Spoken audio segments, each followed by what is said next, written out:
যাদের মন শক্ত, অনেকের চোখ দিয়ে পানি নামে না। আমার এক আত্মীয় আছে খুব আল্লাহওয়ালা, আমার জীবনে এত আল্লাহওয়ালা আমি দেখি নাই, কিন্তু ওনার চোখ দিয়ে পানি নামে না। বারবার এসে আমারে বলে যে মিজান কি করবো বলো, তুমি একটু মোনাজাত ধরো। আমার মনে আছে আমি ওনাকে নিয়ে মোনাজাত ধরতাম, তো ওনার কান্না আসে না চোখ দিয়ে। এত আল্লাহওয়ালা, খুব ভালো মানুষ, কিন্তু চোখ দিয়ে পানি নামে না। এটা অনেকের হয়, নানা কারণে হয়। আল্লাহর হাবিব সাল্লাল্লাহু আলাইহি ওয়াসাল্লাম বলেছেন, কারো যদি চোখ দিয়ে পানি না নামে বা হৃদয় নরম না হয়, তারা যেন এতিমের মাথায় হাত বুলিয়ে দেয়। যারা এতিমকে ভালোবাসে আল্লাহ তাদেরকে ভালোবাসে।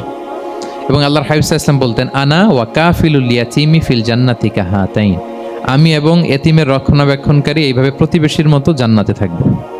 এই দুই আঙ্গুলের মাঝে যেমনি গ্যাপ নাই, আমার আর এতিমের রক্ষণাবেক্ষণকারী তার বাড়ির মাঝখানে কোনো গ্যাপ থাকবে না জান্নাতে। We will be neighbor in paradise. জান্নাতে এরকম আমরা কাছাকাছি থাকবো। আল্লাহু আকবার পড়েন। তাহলে এতিমের রক্ষণাবেক্ষণকারীকে আল্লাহ তাআলা ভালোবাসেন। যারা এতিমকে পছন্দ করে না, এতিমকে তাড়িয়ে দেয়, তাদেরকে আল্লাহ পছন্দ করেন। আল্লাহ তাআলা বলেন, আরাআইতাল্লাযী ইউকাযযিবু বিদ্দীন ফাযালিকাল্লাযী ইয়াদউল ইয়াতীম। যারা আখিরাতকে অবিশ্বাস করে তারাই এতিমকে ঘাড় ধাক্কা দিয়ে তাড়িয়ে দেয়। কোনো বিশ্বাসী কখনো এতিমের সাথে খারাপ আচরণ করে না। আপনাদের যাদের মন শক্ত, অনেকের চোখ দিয়ে পানি নামে না। আমার এক আত্মীয় আছে খুব আল্লাহওয়ালা, আমার জীবনে এত আল্লাহওয়ালা আমি দেখি নাই, কিন্তু ওনার চোখ দিয়ে পানি নামে না। বারবার এসে আমারে বলে যে মিজান কি করবো বলো, তুমি একটু মোনাজাত ধরো। আমার মনে আছে আমি ওনাকে নিয়ে মোনাজাত ধরতাম, তো ওনার কান্না আসে না চোখ দিয়ে। এত আল্লাহওয়ালা, খুব ভালো মানুষ, কিন্তু চোখ দিয়ে পানি নামে না। এটা অনেকের হয়, নানা কারণে হয়। আল্লাহর হাবিব সাল্লাল্লাহু আলাইহি ওয়াসাল্লাম বলেছেন, কারো যদি চোখ দিয়ে পানি না নামে বা হৃদয় নরম না হয়, তারা যেন এতিমের মাথায় হাত বুলিয়ে দেয়। এক সাহাবী এসে বলেন, ইয়া রাসূলুল্লাহ, আমার হৃদয়টা বড় শক্ত, হৃদয় নরম হয় না। রাসূল সাল্লাল্লাহু আলাইহি ওয়াসাল্লাম বললেন, তাই?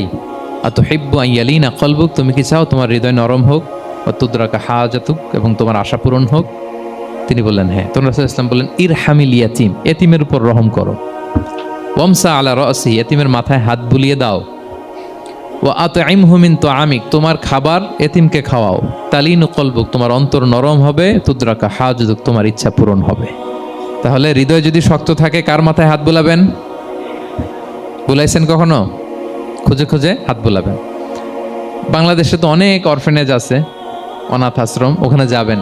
সুযোগ হলে একদিন যে একটু লাঞ্চ করলেন, ওদের সাথে বসে ডিনার করলেন, একসাথে খেলেন, ওদের মাথায় হাত বুলিয়ে দিলেন, সাধ্যমতো কিছু উপহার হাতে তুলে দিলেন, আপনার ইচ্ছা পূরণ হবে আর আপনার হৃদয় নরম হবে ইনশাআল্লাহ। আর এতিমকে আদর করা মানে নবী সাল্লাল্লাহু আলাইহি ওয়াসাল্লামের প্রতি ভালোবাসা দেখানো। কারণ আমার নবী এতিম হয়ে বড় হয়েছেন। এতিমের প্রতি ভালোবাসা প্রকারান্তরে নবী সাল্লাল্লাহু আলাইহি ওয়াসাল্লামের প্রতি ভালোবাসা দেখানো হয়, কারণ আমার নবী এতিম হয়ে বড় হয়েছেন। সুবহানাল্লাহ। কিন্তু তার বিপরীতে আমরা সমাজে কি দেখি? এতিমের মাথায় হাত বুলানো তো দূরের কথা, এতিমের সম্পদও খেয়ে ফেলে অনেকে। হ্যাঁ, এরকম আছে না? এতিমের সম্পদ দেদারসে গিলতেছে। কি যে আমাদের চিন্তাধারা! দেখবেন যে লোকটা এতিমের সম্পদ গিলে, ওরা রোজা অবস্থায় এক ঢোক পানি গিলাতে পারবেন কিনা দেখেন। যে বলেন একটু পানি খান তো, খাবে না কেন? হারাম। তো ওই হারাম কিন্তু গিলতেছে ইচ্ছা মতো। রোজা অবস্থায় এক ফোঁটা আপনি পানি গিলাতে পারবেন না, এরে কেন? হারাম। কিন্তু ওইদিকে ভাতিজার সম্পদ গিলতেছে দেদারসে। আল্লাহ বলেন এটা ভাতিজার সম্পদ না, এটা তুমি জাহান্নামের আগুন পেটে ঢুকাচ্ছ। ইন্নাল্লাযীনা ইয়াকুলুনা আমওয়ালাল ইয়াতামা যুলমান ইন্নামা ইয়াকুলুনা ফি বুতুনিহিম নারা ওয়া সায়াসলাউনা সাঈরা। যারা এতিমের সম্পদ খায়, এটা সম্পদ না, এটা জাহান্নামের আগুন তুমি পেটে ঢুকাচ্ছ। সো এতিমের প্রতি যেন আমরা নমনীয় হই, তাদের মাথায় হাত বুলাই, তাদের জন্য খরচ করি, তাদের প্রতি যেন আমরা দয়া